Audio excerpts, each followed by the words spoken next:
Hey everybody, welcome to the Patronarchy, the podcast where we talk about the customers that didn't want good service, they wanted good servitude. I'm your host, Vincent Diniano. Thank you for joining me on another episode where we talk about the customers that we wish we could forget about, but we probably never will.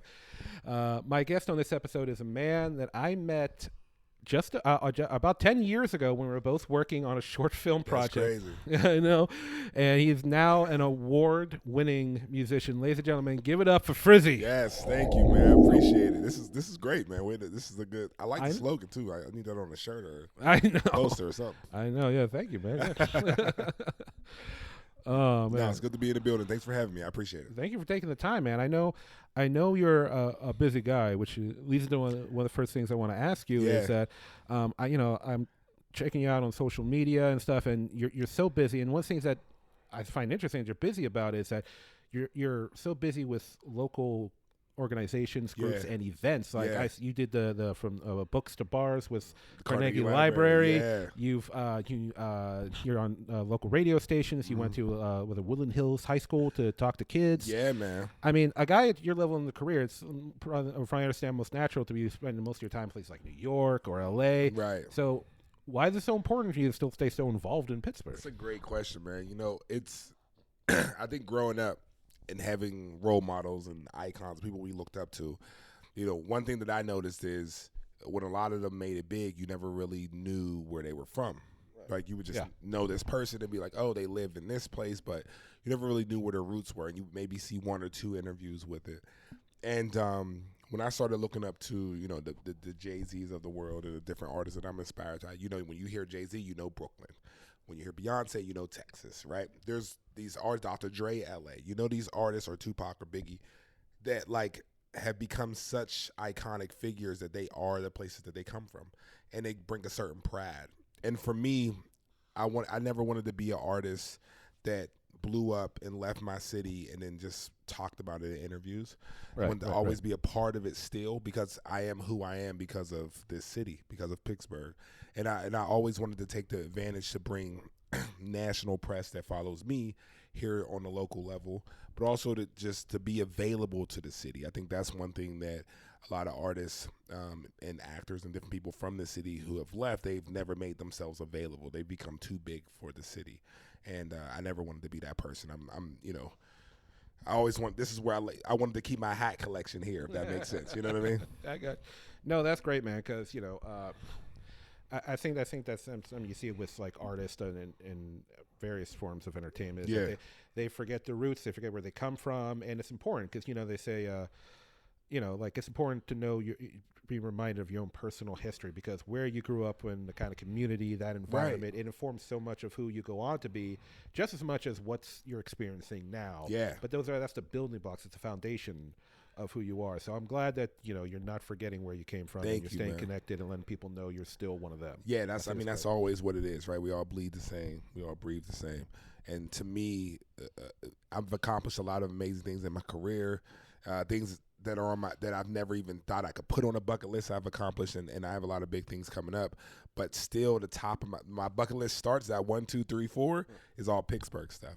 And I've accomplished those things, but no matter what, when an Emmy, Grammy, all that cool stuff, it still doesn't beat like being an Eden Park cookie or having a day named after you. You know what I mean? Or like, oh yeah, Frizzy Day, that was crazy, man. Yeah, Frizzy Day is like every year for the rest of existence here in the city. So it's like and then that's why every event I do is here. And I think that's what's important.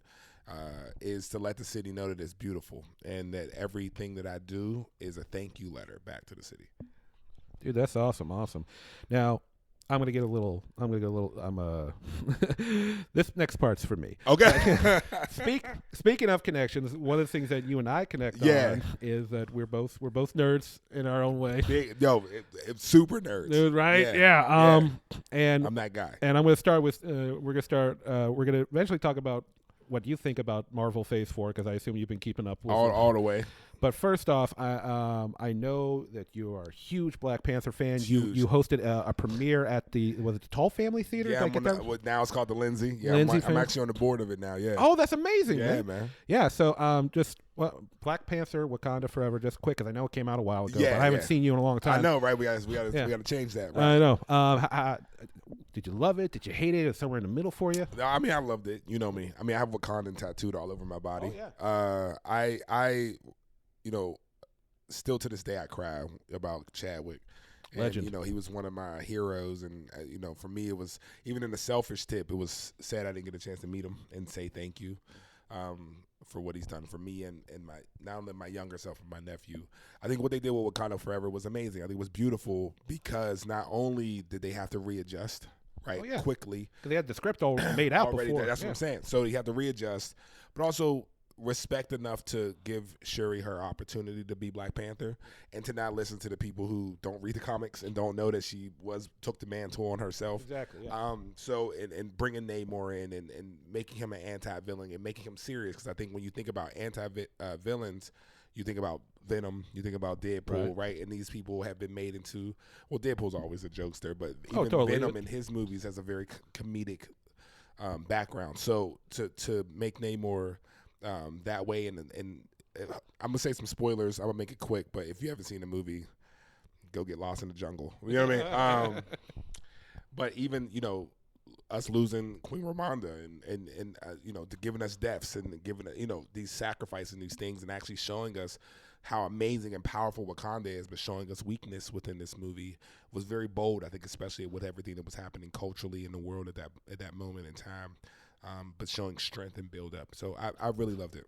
Yeah, no, it was good. I mean, because in the first movie, Shuri is set up as like she's the little sister. Right. She messes with her older brother, right, who's a king. Right. Yeah. So you gotta be. Yeah. But she's set up as a supporting character, a good supporting character, but supporting character nonetheless. So Ryan Coogler, the director, who was one of the writers on the script, the script is already erased, so now he's got to switch it around to this being Shuri's big moment where she steps out onto the stage as the headliner instead of just one of the supporting acts. Right. It did a great job with that. I also like how they had some parallels with her journey and the journey that Black Panther had in Civil War, because his thing was he lost his dad and now he's on a vengeance path, and then Shuri has a very similar past as the movie goes on. So I like that parallels. It really connects her. She's going through some of the same stuff her brother did when we were introduced to him. Right. And then and real quick, shout out to M'Baku.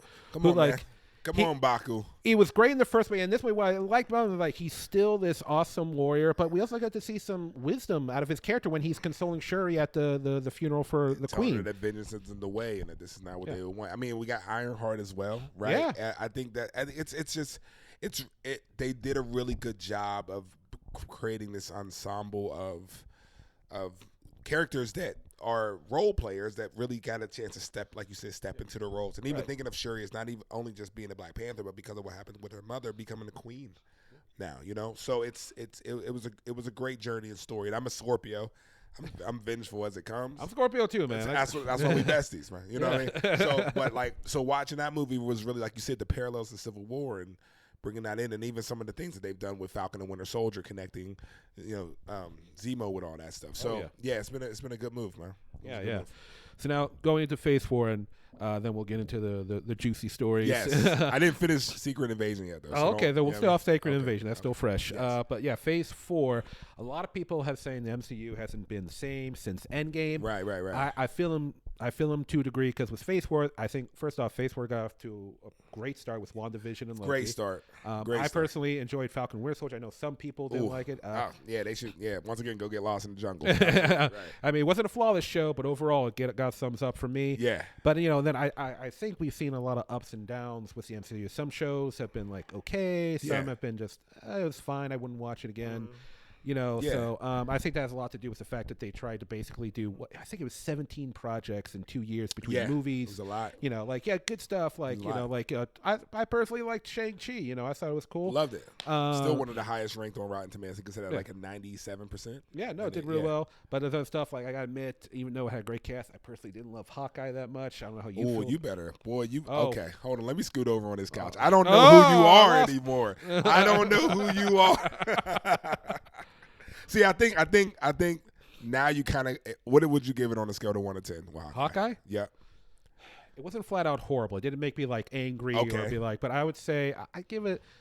I say I give it a 6. Okay, then you gotta technically now give it 2 more points for Renner being Hawkeye in real life. For saving somebody in real life. Oh my God! You gotta add in 2 points. You know now. what? Okay, I'll give it a retrospective 2 points. Okay, I'll give it okay. Now that can be phased in and out like the Ring villain. But yeah, okay. Well, you know, I'm gonna keep it spoiler free because people watching this may have not, because Guardians just came on Disney Plus 2 days ago, so I know some people are still watching, so I'm gonna be nice. But some people gonna argue with me, man. But I'm a big Marvel fan. I'm a big comic fan. Yeah. I like to look at things from the different angles and also the different cultural moments that it has, but also where they're trying to go. Right? It's kind of like I hate using this example, but we were just talking about it at the table. Like, right? Like, I love a woman no makeup on, right? Ponytail on, big t-shirt, chilling, right? That's beauty to me. But also, I can appreciate all the makeup and all the work that she puts into being beautiful to herself. Gotcha. You know what I mean? But it still doesn't take away from the. I'm saying base form because I watch way too much Dragon Ball Z, but base form. So for me, like. Falcon and Winter Soldier to me is still one of the greatest shows. I think because it hit me culturally. I can see where some people were like, it's a little boring. So I don't argue with them on that. I know for me, that was the MCU show that made me cry the most. Like at the end, like I've never cried that hard seeing him get that statue.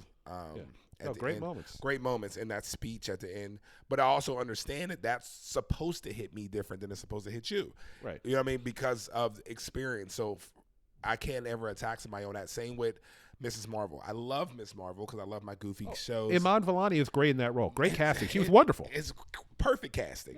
Yeah. But I was like watching it with some friends where at the end when they revealed that she's a mutant and you hear that that little right. Some people didn't catch that. And they were just like, oh, what is that? Who cares? And I'm just like, what? I'll uppercut you at your mom's house. Like, what do you? But so I think that the MCU Phase 4 has really leaned more into the comic book readers, really leaned more into the people who have invested the research, really, you know, teasing us with Multiverse of Madness and giving us the Illuminati. And some people didn't understand that and seeing, you know, I want to say Coach Carter, too much Samuel L. Jackson. Nick Fury? You trying to say Nick Fury? No, not Nick Fury. Agent Carter. Oh, Agent Carter now, like she's like the Captain America of her universe. Exactly, but then like, did you know? Because there were some people. I think one of my pet peeves is when people skip shows. So someone's like, "Oh, I didn't see WandaVision, but I watched Multiverse of Madness." Stuff like that makes me want to like. You see Sandy shaking her head. That's what I'm saying. It's or somebody be like, "I didn't understand," and then they complain about the show. Why I don't understand the movie? Like, why do that? And it's like, no, you got to go back and watch that. Or someone who's like, Endgame was amazing. And I'm like having a full talk with them. And they're like, yeah, man. Yeah. And I'm like, what you feel about Infinity War? And they're like, I didn't finish that. Wait, what? Yeah, dog. It's like we in this age where people, and I'm like, how you not? That's who I am. We got to watch every episode. Right, I need you to understand what's happening. Interconnected it's an universe. Right. How dare you disrespect the writers that took to the comic book? Like I'm that guy. So for me, I want to wait till Phase 4 finishes.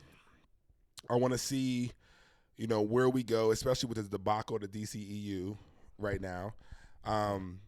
So I want to watch. I want to wait. I want to see. It definitely, you know, nothing hits like R.I.P. Tony Stark. Nothing hits like Endgame and Thanos. But at the same time, I understand where they're going. I get to watch these movies with like my nephew, for instance, who Spider-Man No Way Home is. Right.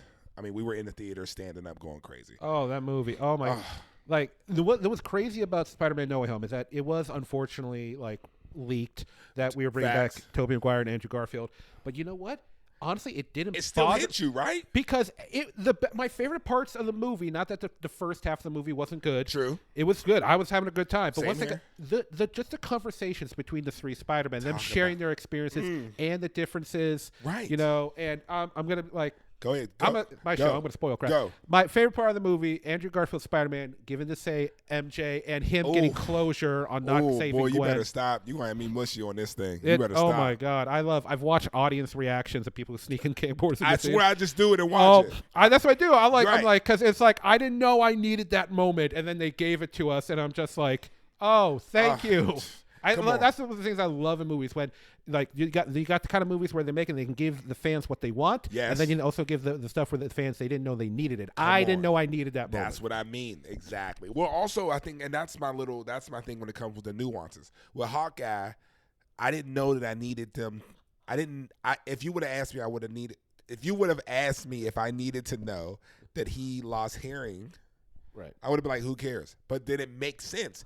It makes you really, it puts stuff in retrospect where, like, he is a human on a team of gods. Like, over time, that would affect him. That would mess him up. Or even in Black Widow, where they're talking about her doing a pose all the time and they're like acknowledging it. You're like, yeah, she does. And her hair looks great. Yeah, it does. It looks like just. Yeah, no, look, yeah, Yeah. no. I still like Hawkeye. I liked how they gave him some of his due in Age of Ultron, years ago, and again, and then Linda Cardellini playing his wife, and then Come on. her later being revealed that To be Mockingbird. I know, right? That on. was great. Right. I mean, they Right. could do a prequel movie with her, and I'm down for that. Right. Now doesn't that, now I'm gonna be a little super nerdy on here. I'm gonna take you. Go for it. So does that mean that the Mockingbird we got on S.H.I.E.L.D., because they're supposed to be bringing back Daisy? Well, I hear that pop up every few months. Yeah, true. And here's the thing, I'm gonna Go ahead, say it. Kevin Feige said a while back, I think one about a year ago, Go he ahead, said say it. that is not part of his MCU. That's its said- own thing. So anything that was part of Marvel Television before the Disney Plus, That's true.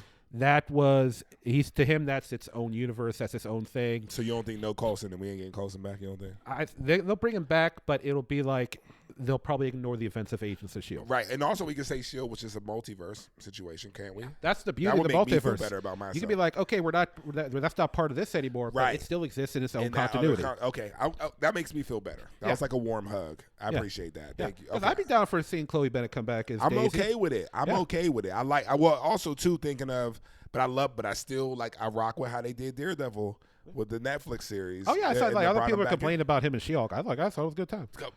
Great time. Yeah. Great. Bring chips. Right. That's what I'm saying. Yeah. Okay. Ooh, you better stop this whole interview. I know. Everyone's like, look, talk we gonna about get the in trouble. Karens, you jerks. Yeah.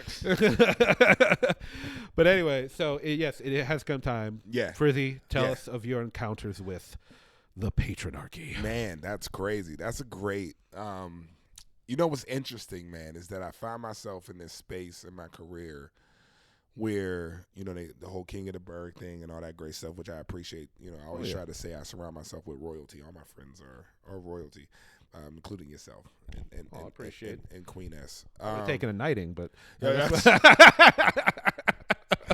Hey, look, I got to give you a crown. You know what I mean? I can't cover up, Thank put a you. helmet Thank you over so that much. face. Come on, your wife would kill me. But one thing I'm learning is that not everyone's going to treat you like you treat them. right. And it used to be my big thing is like treat people the way you want to be treated, especially as being, considered a superstar now in my life and in my career, being a major artist, trying to just be super respectful. But what I've realized is I'm running into other artists that I like do shows with, or we'll share, dressing rooms next to each other. I'm in stadiums now that are just like divas or their team or Karens or right. Oh yeah. And it's like you look at them crazy where like, I had an instance where I was with a team of people and they were bringing us my team lunch and they were like, yo, Frizz, like what room can we eat in? And I was like, what you talking about? What room can we eat in? They're like, well, obviously we're not going to eat in the same room as you. And I'm like, why would you not eat in this? There's mad tables. Why would we? They were like past people we've worked with. I'm not going to say their names.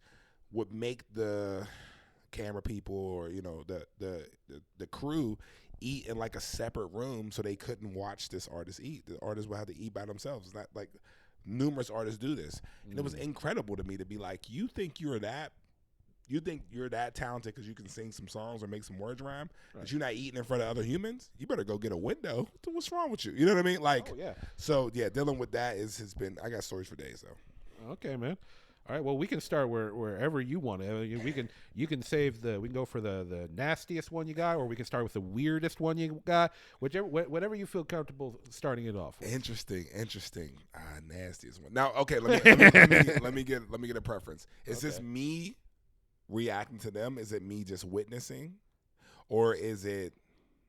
How about we started with an interaction you had, and then if you want to move, if you got a good witness story, I'll take that too. Okay, because I be nebby sometimes. Okay. A good story for me. That's how you know you're from Pittsburgh. We say nebby. Oh yeah, you gotta be nebby. Nebby and jitneys, man. Like everybody excited about Ubers. We've been Ubering out here. You know what I mean? We've been Ubering right down the street to John Eagle.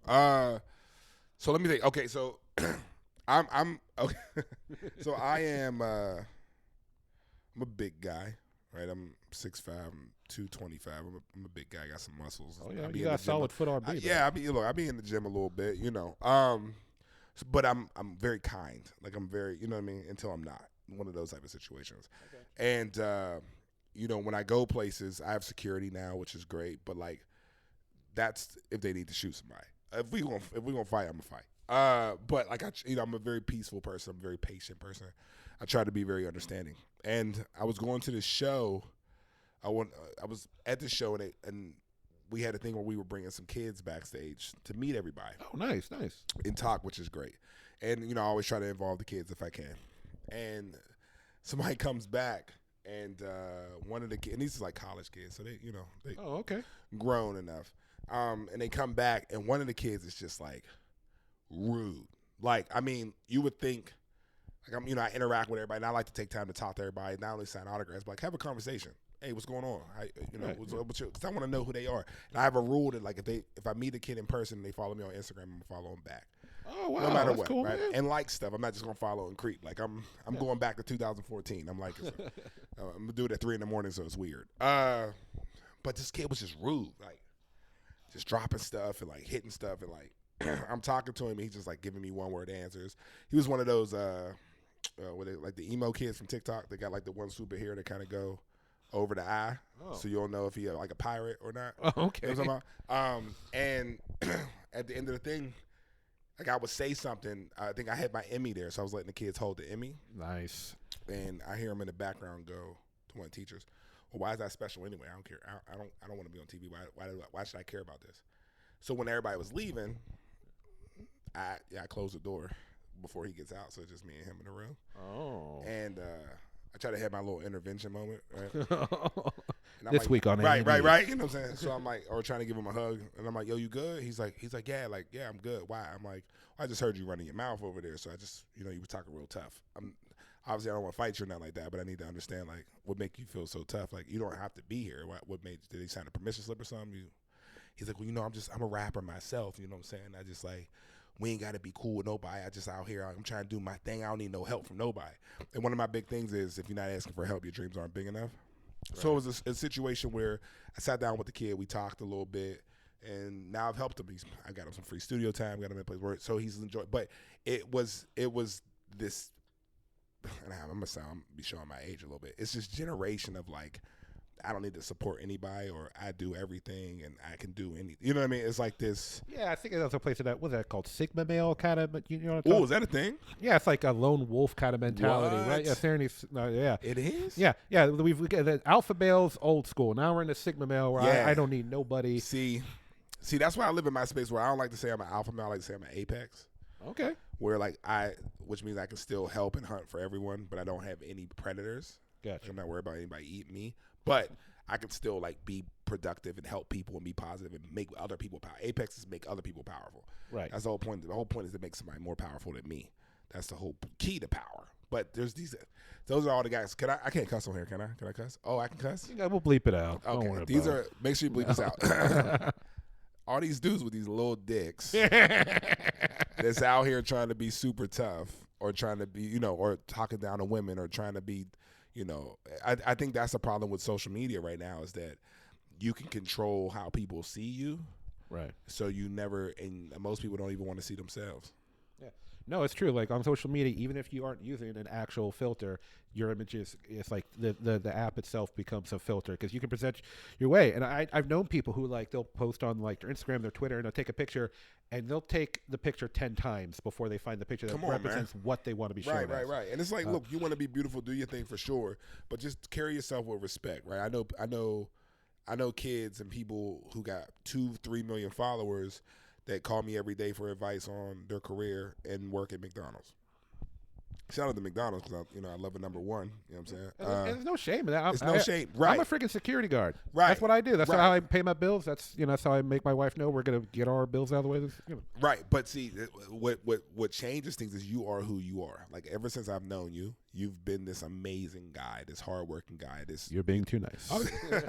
But you've just been consistently who you are, saying with Serenity, saying what, like, a lot of the people that I try to keep close with me, and I think the consistency of being who you are is an endangered species now. And one of my favorite Jay-Z lines, he used to say, he said, "Men lie, women lie, numbers don't." That was his big thing, right? But now that statement is not true anymore because you can buy numbers and you can farm streamings and you can do all these things where like you can go to this place, especially now in this even in this blue check world now where I love that people who have businesses and are marketing themselves business, it is good for them because they deserve it, and it's not up to Instagram to decide that. But you have these people who have never, even from my state as a music artist, who have like just sing covers in their bathroom and they got blue check. Averaging, 100 views a song, but like and then to them that's more respectful than a Google search. Well, yeah, I mean, I think I saw a while back there was like a survey or a poll taken of like what most younger people want to be when they grow up, and the number one thing was famous. Yeah, famous for being an influencer or a content creator, however you want to, right? And I think not that I'm doing this show. I hope it becomes something. Awesome. Right. Thank you. But some people got to realize, like, hey man, there comes a point where like your stuff is gonna like age out. So you got to think ahead about like what you got, how are you gonna take it forward in the future. Well, also you've been doing this. You've had this idea. You've created this brand. I think that's the thing that's really big is that you've created a brand. You've laid the cement for a foundation yourself. So many people nowadays aren't doing that. They just want to piggyback off of somebody else's foundation. You created this brand that has created respect and notoriety, and people know who you are. They know your face. They recognize you. No one, it's probably been a while since you've met somebody and they've asked you, what do you do? Because all they got to do, people seen you everywhere. Oh, yeah. They're like, oh, you still work on that podcast? Right. Yeah, man, I got them doing recording this week and all that. It's exactly. Good. So if you were to say no to any of those answers, it would probably disappoint a lot of people that What you mean? Whoa, what you mean? Because you are good at what you do, and by the time you're done, you're going to be great at what you do. I appreciate it, man. Thank you so much. That's what we do.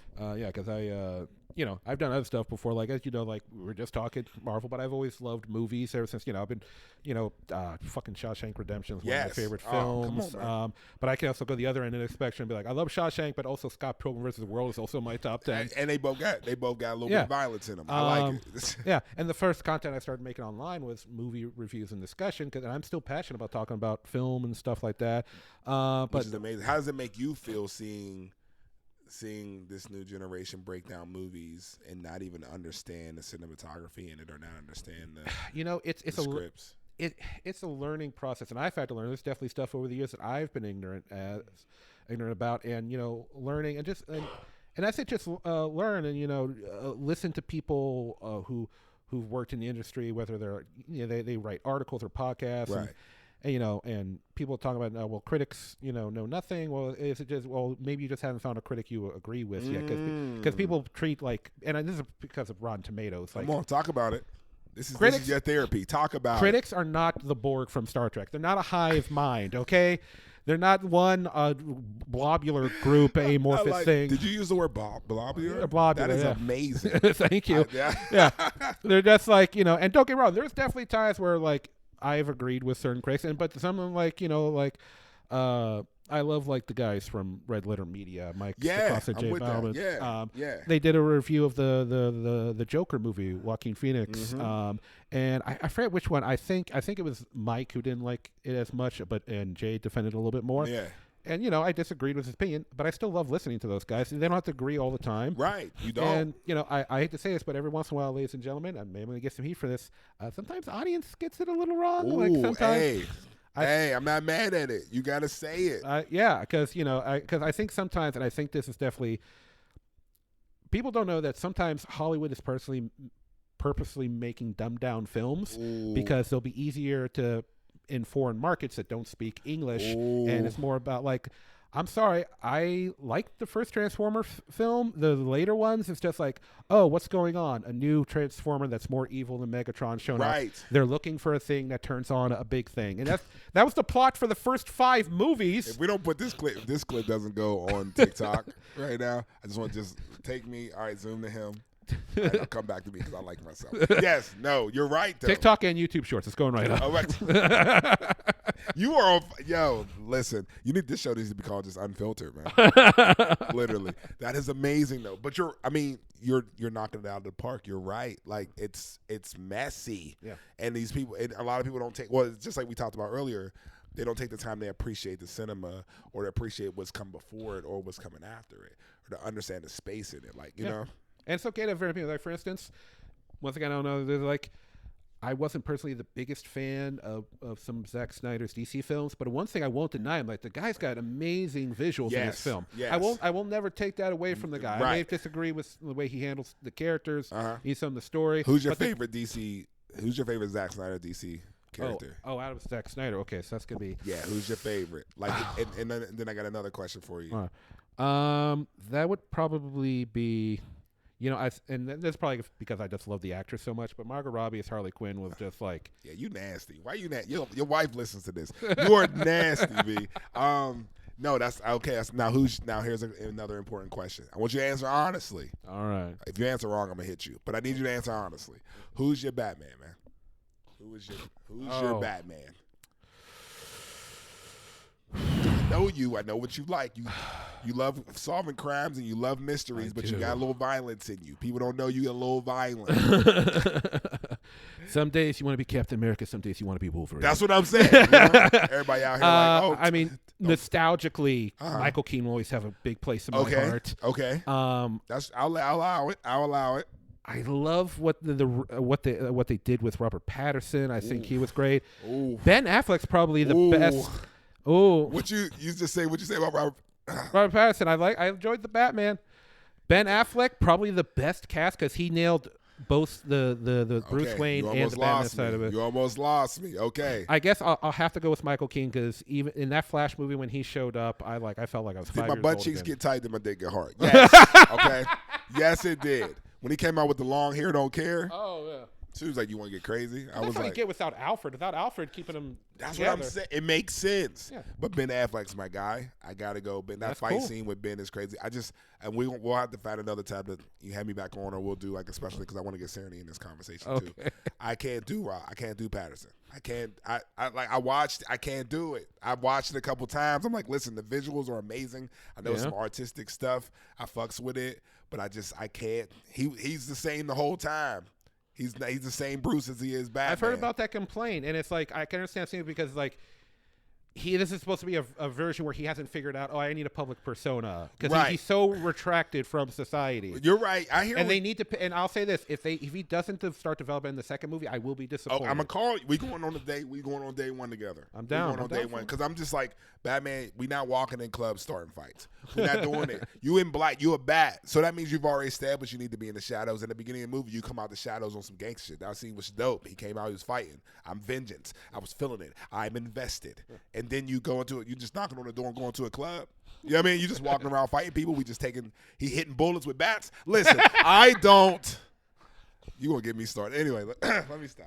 We're like this is why I knew this was gonna happen. This was gonna happen. I knew we were gonna start. I knew we were like completely. I tried to contain the nerdiness to one section, but we are who we are. I completely blame Serenity. I'd like to put that on the record right now. She is the bridge of our friendship, and she is the cause of this moment. Yeah. By the way, the very first episode I ever did of the show, when it was just me doing it out of my apartment bedroom, Serenity, she's our friend, the producer on the show. She's doing a great job. Also CEO. Yeah, yes. Let's not forget that. Yeah, if you want to hear some of the crazy stuff she went through at her merch off, check out the first episode. It's been up for a while. Yes, so, I'm going to repost that. Yeah. Let's go. But anyway, so let's get back to crappy customers or weird customers, whatever. What do you said you had like a witness story? Like you witnessed a crappy customer or something? You know what it is, man? I'm going to try and be nice because I work with some of these labels. I've gone on tour with a couple different people.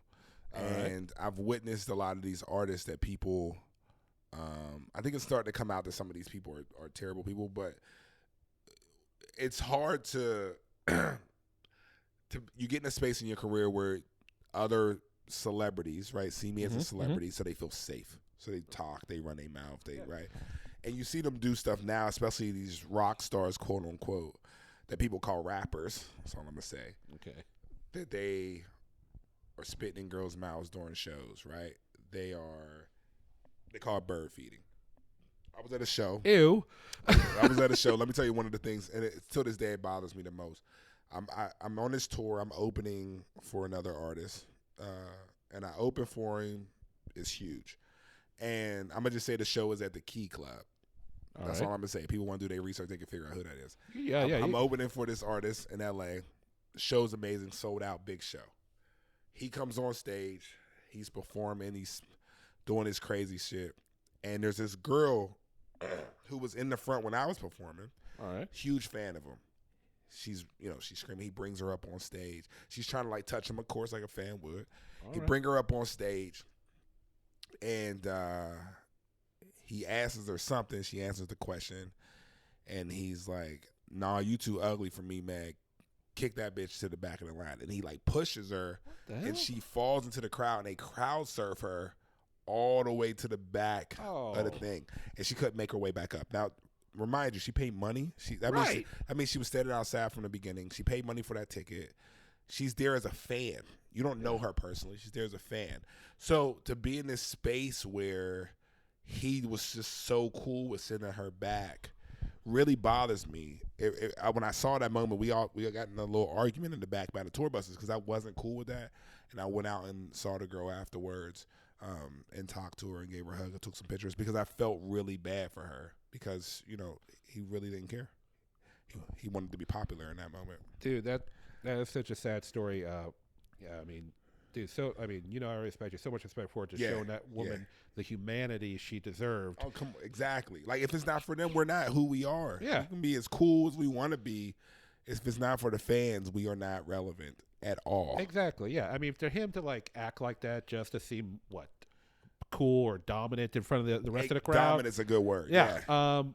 And here to say, we're all human beings. If you think someone's not attractive, fine, but you don't have to make them feel unattractive. And humiliate them. Exactly. That's the moment he wanted to flex his power. And that, to me, shows how much power you truly don't have, is when you're in that space. And it's the same as, it's crazy to think that we're in a society now where,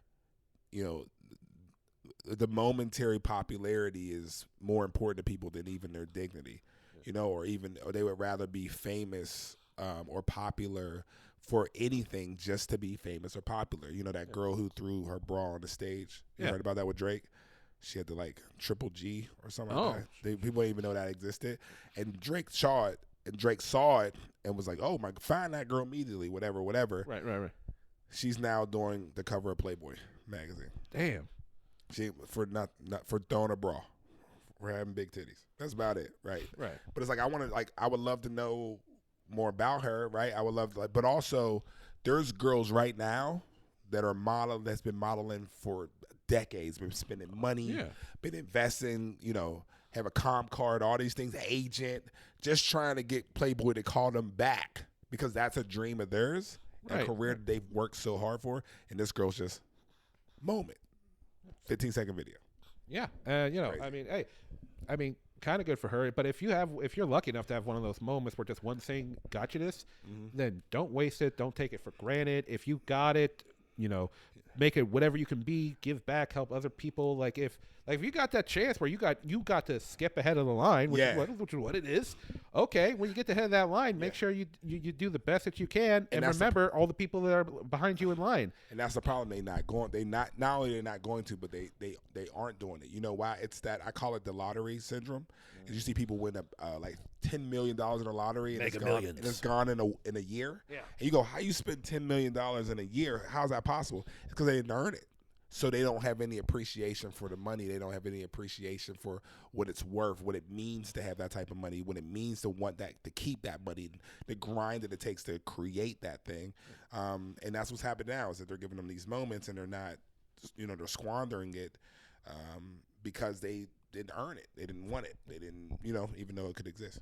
Yeah, no, it's just, it's a damn shame. And, once again, I hope that woman who got, knocked off stage, and but I hope she's doing fine. I hope she's good too, man. She was short too, so I felt bad because she was just her legs was kicking as I was pushing her back, and I was reaching out. I had one of those reach out moments. Oh yeah, you know what I mean? At the end of the movie, no, I was reaching out. It was crazy. Yeah. Oh, yeah.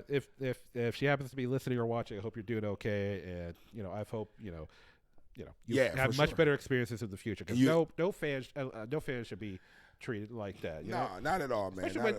She didn't. What you said? She didn't climb up on the stage. She was brought on the stage. She was brought on the stage. He brought her up with the intention of showing off. He made it look like he was about to. He was flaunting come up, because he saw how big of a fan she was. Yeah. And we're in the VIP, just watching super hype. I'm excited for her because like I said, I saw her in the front during my performance. So just to figuratively and literally lift her up, only to knock her back down. Literally and figuratively. Yes. That's what terrible. The hell. Yeah. So anyway, that's a little sprinkles right there. Okay.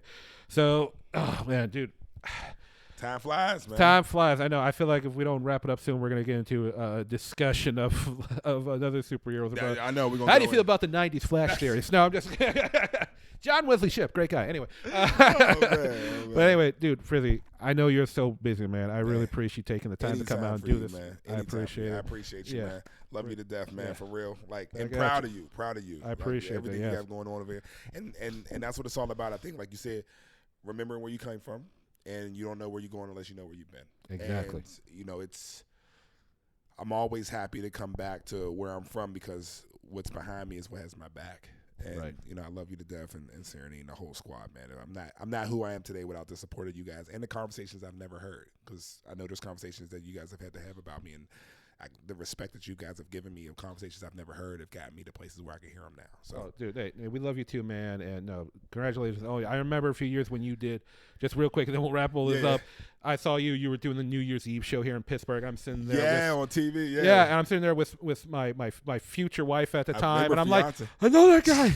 Oh my God! No, we did a movie. We did a short film together where he played a dog. It was a weird scene, but man, that's a story for another time. First of all, some of the best makeup I've ever had. Too, by the way, they try and get me on HBO now. I'm like, if I'm not at a dinner table with my girl Serenity as a werewolf, I'm not doing it. Got off the money. Go call her. I got her number. Yeah, no, but I appreciate it, man. Yeah, it's been an amazing journey.